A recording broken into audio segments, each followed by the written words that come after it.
Hi friends, मैं हूं सौरभ पाठक। दोस्तों, आज मैं आपको बताने जा रहा हूं ए प्लास्टिक अनीमिया के बारे में। जी हाँ, ए प्लास्टिक अनीमिया के बारे में। दोस्तों, उससे पहले मैं एक इंपॉर्टेंट बात बताना चाहता हूं कि ए प्लास्टिक अनीमिया का जो मैंने लेक्चर बनाया है उसमें मैंने इंग्लिश वर्जन भी डाला है। तो जिन लोगों को इंग्लिश पसंद है वो इंग्लिश वर्जन भी देख सकते हैं ए प्लास्टिक अनीमिया का। ठीक है दोस्तों, चलिए डिस्कस करते हैं ए प्लास्टिक अनीमिया को डिटेल में। उससे पहले अनीमिया क्या है? अनीमिया का मतलब होता है कि हीमोग्लोबिन, हिमेटोक्रिट या रेड सेल मास का घटना for that particular age, sex and physiological state. जो हीमोग्लोबिन का वैल्यू है वो एज के साथ, सेक्स के साथ और फिजियोलॉजिकल स्टेट के साथ वेरी करता है। अनीमिया 3 प्रकार का होता है।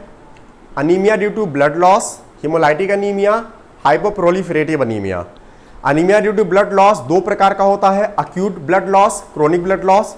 एक्यूट ब्लड लॉस का उदाहरण है रोड ट्रैफिक एक्सीडेंट, जिसे आरटीए कहते हैं, और क्रोनिक ब्लड लॉस का उदाहरण है GI malignancy, gastrointestinal malignancy. Haemolytic anaemia का मतलब होता है कि एक्सेसिव डिस्ट्रक्शन ऑफ आरबीसीज, मतलब आरबीसीज का एक्सेसिव डिस्ट्रक्शन होना, लाल रक्त कोशिका का एक्सेसिव डिस्ट्रक्शन होना। हाइपोप्रोलिफरेटिव अनीमिया के उदाहरण है aplastic anaemia, pure red cell aplasia, iron deficiency anaemia, megaloblastic anaemia. चलिए दोस्तों, डिटेल में डिस्कस करते हैं ए प्लास्टिक अनीमिया को।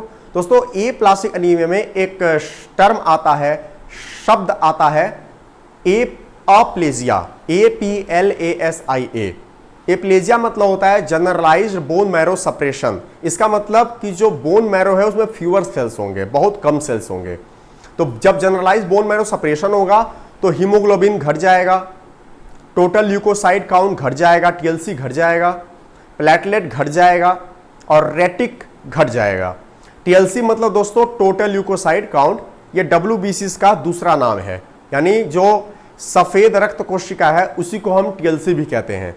सफेद रक्त कोशिका की जो नॉर्मल रेंज होती है, सामान्य रेंज होती है, वो होती है 4000 से 11000 पर mm³। ठीक है, 4000 से 11000 पर mm³। अब दोस्तों जानते हैं कि इसके कारण क्या होते हैं, ए प्लास्टिक अनीमिया के क्या कारण हैं। तो इसके मुख्यतः 2 कारण होते हैं, एक तो अनुवांशिक, ठीक, और दूसरा होता है एक्वायर्ड। ठीक है, तो अनुवांशिक में एग्जाम्पल है फैंकोनीज अनीमिया, FANCONI_ANEMIA, फैंकोनीज अनीमिया।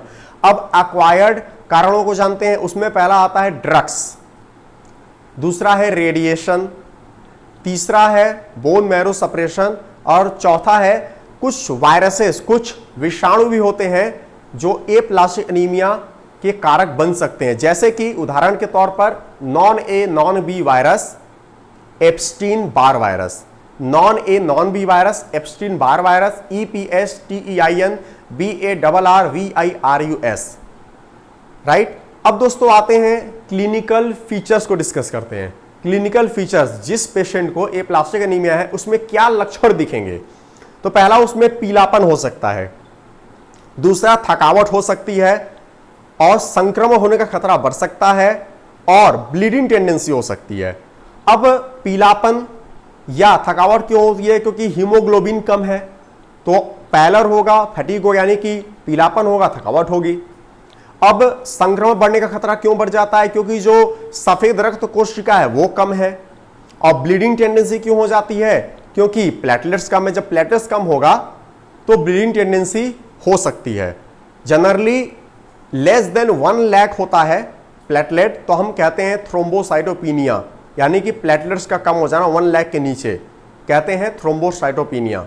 ठीक है दोस्तों, अब डिस्कस करते हैं लेबोरेटरी डायग्नोसिस को। लेकिन उससे पहले मैं एक इंपॉर्टेंट बात यह बताना चाहता हूं कि अप्लास्टिक अनीमिया के पेशेंट में स्प्लीनोमेगेली नहीं होता है, यानी स्प्लीन मतलब प्लीहा, प्लीहा बड़ा नहीं होगा। स्प्लीनोमेगेली मतलब होता है प्लीहा का बड़ा हो जाना, इनलार्ज हो जाना, तो प्लीहा बड़ा नहीं होता है। स्प्लीनोमेगेली आपको नहीं दिखेगा अप्लास्टिक अनीमिया के पेशेंट में।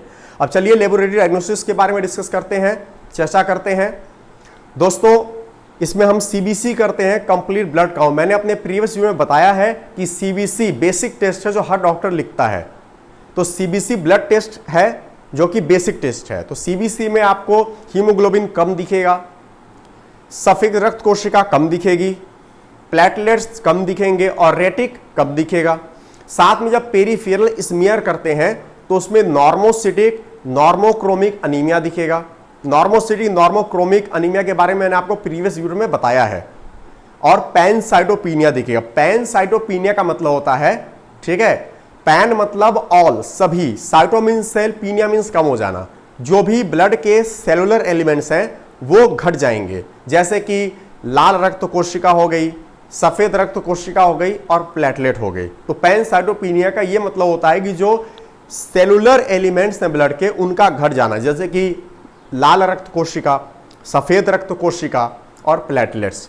दोस्तों अब लेबोरेटरी डायग्नोसिस के बाद जब आपने इस लेबोरेटरी डायग्नोसिस में सीबीसी कर लिया, अब आपने जो है पेरिफेरल स्मीयर कर लिया, तो फिर आप क्या कर सकते हैं? इसके बाद आप करेंगे बोन मैरो एस्पिरेट। आप इसमें देखते हैं ड्राई टैप मिलेगा। ये प्लास्टिक एनीमिया में जब बोन मैरो एस्पिरेट करते हैं तो ड्राई टैप मिलता है। ड्राई टैप का मतलब होता है कि बोन मैरो से, मतलब फ्यूअर सेल्स है बोन मैरो में, तो उसमें से कुछ भी नहीं निकलेगा, तो ड्राई टैप हुआ। अगर ड्राई टैप मिलेगा तो बोन मैरो बायोप्सी की जाती है। Bone marrow biopsy, BIOPSY, bone marrow biopsy में हम ये देखते हैं कि सेलुलैरिटी घट गई है और फैट ज्यादा है। और एक इंपॉर्टेंट बात यह है कि जो बोन मैरो बायोप्सी है ये इन्वेस्टिगेशन ऑफ चॉइस होता है अप्लास्टिक अनीमिया में, ये इन्वेस्टिगेशन ऑफ चॉइस होता है, ठीक है। तो पेरिफेरल स्मीयर का मतलब ये होता है कि आपने ब्लड लिया, उसको एक स्लाइड पे डाला और माइक्रोस्कोप में स्टडी कर रहे हैं, उसे कहते हैं पेरिफेरल स्मीयर, ठीक है। अब दोस्तों सीवियर अप्लास्टिक अनीमिया को थोड़ा मैं बता देता हूं आपको। सीवियर अप्लास्टिक अनीमिया का मतलब होता है कि जो बोन मैरो सेलुलैरिटी है वो लेस देन 25% होगी, ठीक, और जो करेक्टेड रेटिक काउंट है वो लेस देन 1% होगा। Absolute neutrophil count less than 500 पर माइक्रोलीटर क्यूब होगा, और जो प्लेटलेट काउंट है वो लेस देन 20,000 पर माइक्रोलीटर क्यूब होगा। ये क्राइटेरिया है, ये शर्त है सीवियर एप्लास्टिक अनीमिया की। अब वेरी सीवियर एप्लास्टिक एनीमिया की क्या शर्त है, क्या क्राइटेरिया है? तो इसमें बोन मैरो सेलुलैरिटी लेस देन 25% और जो करेक्टेड रेटिक काउंट है लेस देन 1% और प्लेटलेट काउंट लेस देन 20,000 पर माइक्रोलीटर क्यूब। ये सेम होगा, जो सीवियर में है ये 3 पॉइंट यहां भी सेम होंगे। अंतर क्या आता है कि वेरी सीवियर में एब्सोल्यूट न्यूट्रोफिल काउंट 200 पर माइक्रोलीटर क्यूब हो जाता है, यही अंतर आता है।